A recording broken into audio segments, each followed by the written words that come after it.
Isa pa lang pala yun. Yeah.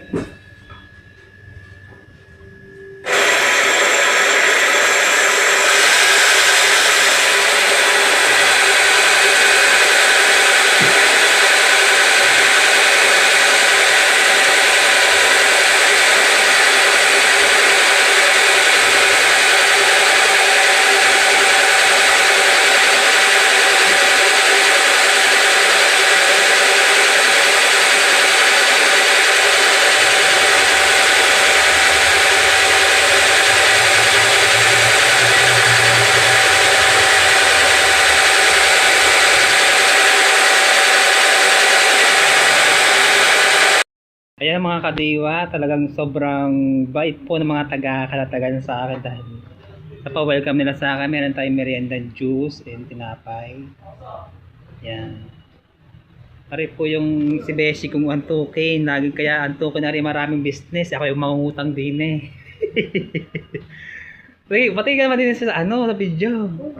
Nahihiya, ayaw. Yan. Ano naman si Ma'am Maricel ba ang pangalan na mo? Si Marjorie. Si Marjorie at ito yung mga kasama niya din sa Panaderia. Kagaganda naman nila. Yan.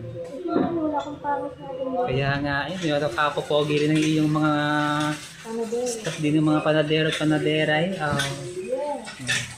Ano po si ate, napakasipag, nagbubumba po siya. Yan. Ano pangalan niya ate? Marisol. Yeah, shout out po kay Kadiway. Ako po first time lang po ako magganito. Mag-vlog kasi lahat ng taga sa amin, Beshi ay nagpa-vlog din. Ngayon ako inahaw pa. Tinesting ko kay mga kasahod din eh. Yan. Ayan po ang tinatawag din ng mga tinapay. Ang tawag sa tinapay po niya? Spanish po. Spanish bread. May Spanish bread. Tapos itong bilog-bilog po. Ayun po yun. Ginagawa ko Spanish bread. Yan po yung ginagawang Spanish bread. Opo. Ayan. Ano pong tawag po din sa tinapay na are? Cheese bread po. Ayun, are po ay cheese bread. So titikman natin kung anong lasa ng kanyang cheese bread mga kadiwa.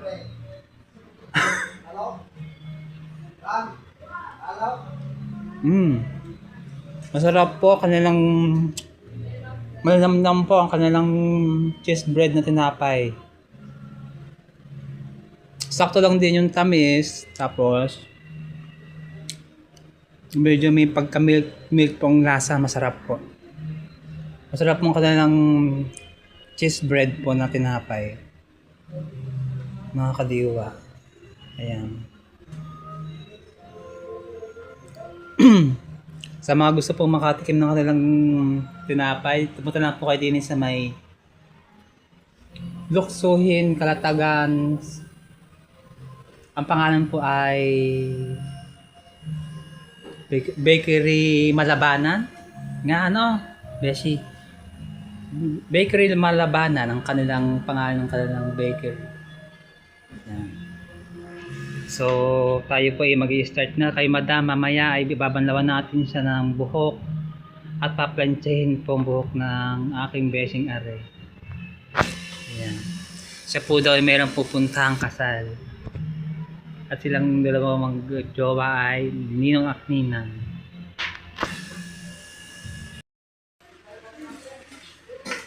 Okay mga kadiwa, tayo po mag-i-start na ng Riban Brazilian din sa aking customer na 2 years ago na nakakaraan. Ngayon nagkita daw kami ni Madam Sally. Yan. Ayan po si Ma'am Sally Sanchez na Holy Pig. I-Riban Brazilian po natin siya. No? Dati siyang taga Nasugbu, ngayon nasa siya Luksuhin, Kalatagan. So ngayon mag-i-start na tayo na mag-apply ng buhok sa kanya. Paring number 1 na Brazilian. Tuturo ko sa inyo yung kung paano mag-apply ng ribbon na direct sa Brazilian. Yung ating Brazilian botox sa ribbon, ayun magiging R2 natin. So gagawin, papagamit ko na sa kanya yung shampoo. Ari po yung ginger sa kanyang buhok. bago natin siya apply ng number 1 na hindi na tayo gagamit ng R2. Yan.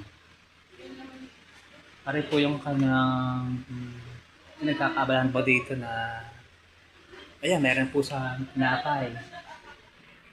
Pinasin ng tinapay.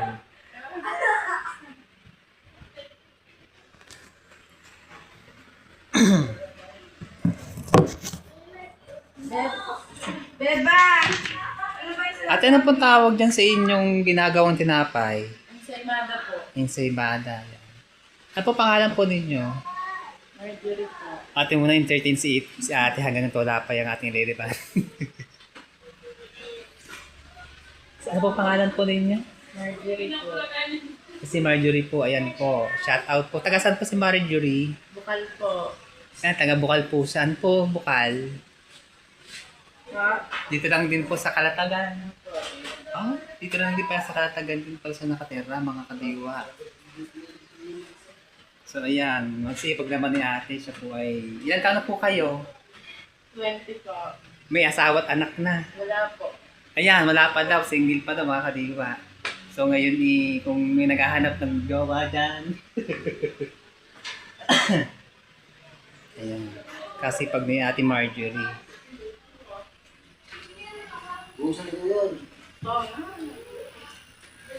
Ano naman si kuya. Yan. Hoy! Hello!